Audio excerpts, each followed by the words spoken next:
നമ്മളിന്ന് ബിരിയാണി ഉണ്ടാക്കാൻ പോവാണ്. ഞങ്ങളിന്ന് ബിരിയാണി ഉണ്ടാക്കാൻ പോവുക. ഇൻട്രോ കണ്ടപ്പോൾ നിങ്ങൾക്ക് കാര്യം മനസ്സിലായില്ല. അതേന്നൊരു കുക്കിംഗ് വീഡിയോ ആണ്. വേറെ കുക്കിംഗ് ഒന്നല്ല, ഒരു ബിരിയാണി കുക്കിംഗ് വീഡിയോ ആണ് ഗൈസ്. നമ്മളെല്ലാവരും കൂടെ അമ്മമ്മയുടെ വീട്ടിൽ ജസ്റ്റ് സൺഡേ ഒന്ന് കൂടിയപ്പോൾ ഒരു ബിരിയാണി ഉണ്ടാക്കിയ ഒരു വീഡിയോ ആണ് കേട്ടോ. അതിനായിട്ട് നമ്മൾ ചിക്കനൊക്കെ കഴുകി വെച്ചിട്ടുണ്ട്. അപ്പോൾ നമ്മുടെയൊക്കെ ബിഗിനേഴ്സിൻ്റെ കുക്കിങ്ങിൻ്റെ രാജാവായിട്ടുള്ള നമ്മുടെ ഷാനി ജോസേട്ടൻ്റെ വീഡിയോ കണ്ടിട്ടാണ് നമ്മൾ ഉണ്ടാക്കുന്നത്.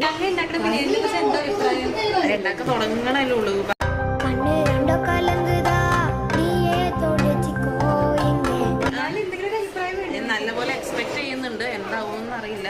സൂപ്പർ ആയിരിക്കും പ്രതീക്ഷിക്കുന്നു, അല്ലെങ്കിൽ അവളൊന്നും വീട്ടിൽ പോകില്ല.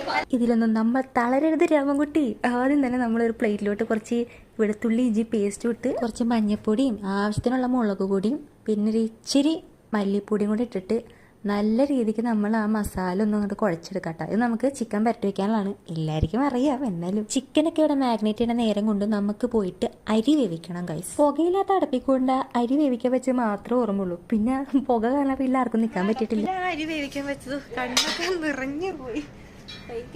വെള്ളം തിളച്ചപ്പോഴത്തേക്ക് നമ്മൾ അതിനകത്തോട്ട് ഏലക്ക, കരയാമ്പൂ, കറുകപ്പട്ട അങ്ങനെയുള്ള സ്പൈസസ് ഒക്കെ ഇട്ടുണ്ടായിരുന്നു. നമുക്ക് അരി ഇടണം.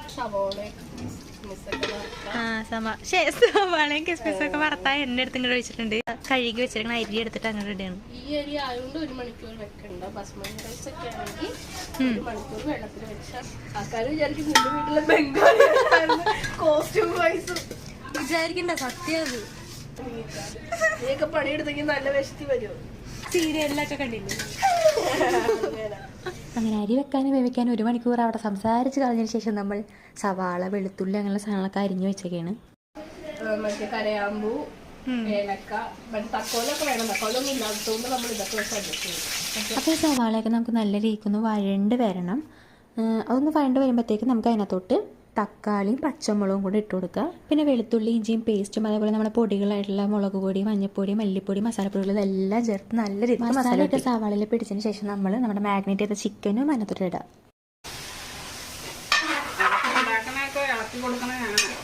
അങ്ങനെ ഇളക്കാനുള്ള ഡ്യൂട്ടിയൊക്കെ നമ്മൾ വലിയമ്മക്ക് കൊടുത്തതിന് ശേഷം പിന്നെ ചിക്കനിൽ നമ്മൾ കുറച്ച് ആവശ്യത്തിന് കുറച്ച് വെള്ളവും ഒഴിച്ചിട്ട് അതൊന്നും കൂടെ തിളപ്പിക്കാൻ വെച്ചിട്ടുണ്ടായിരുന്നു. അതിൻ്റെ അകത്തേക്ക് നമ്മൾ വെളിച്ചെണ്ണയിൽ വറുത്ത കിസ്മിസും കാഷ്യും അതേപോലെ സവാളയും ഇട്ട് കൊടുത്ത് പിന്നെ കുറച്ച് നമ്മൾ ചോറ് അതിൻ്റെ പുറത്തേന് ഇട്ട് കൊടുക്കും. പിന്നെ നമുക്ക് അറിയിട്ട് കാരണം നമുക്കറിയാമല്ലോ ദം ചെയ്യാനായിട്ട് നമ്മൾ എങ്ങനെയാണോ ചെയ്യണം അതേപോലെ കുറച്ച് അരി ഇടുക, കുറച്ച് ചിക്കൻ ഇടുക, അങ്ങനെ നമ്മൾ നല്ല ഭംഗിയാക്കി വെക്കുക. പിന്നെ നമ്മളൊരു 10 to 20 മിനിറ്റ്സ് നമ്മളത് ദം ചെയ്യാൻ വെച്ചിട്ടുണ്ടായിരുന്നു. പിന്നെ നമ്മുടെ ബിരിയാണി റെഡി. കുറച്ച് ബിരിയാണിയും കുറച്ച് അച്ചാറും കുറച്ച് കച്ചമ്പറും കൂടി എടുത്തൊരു പിടി പിടിച്ചു ഗൈസ്. സൂപ്പറായിരുന്നു കേട്ടോ, ഒന്നും പറയല്ല, അടിപൊളിയായിരുന്നു. എല്ലാവരും ട്രൈ ചെയ്യണേ. അടുത്തൊരു അടിപൊളി വീഡിയോ ആയിട്ട് വരുന്നവരേക്കും ബൈ.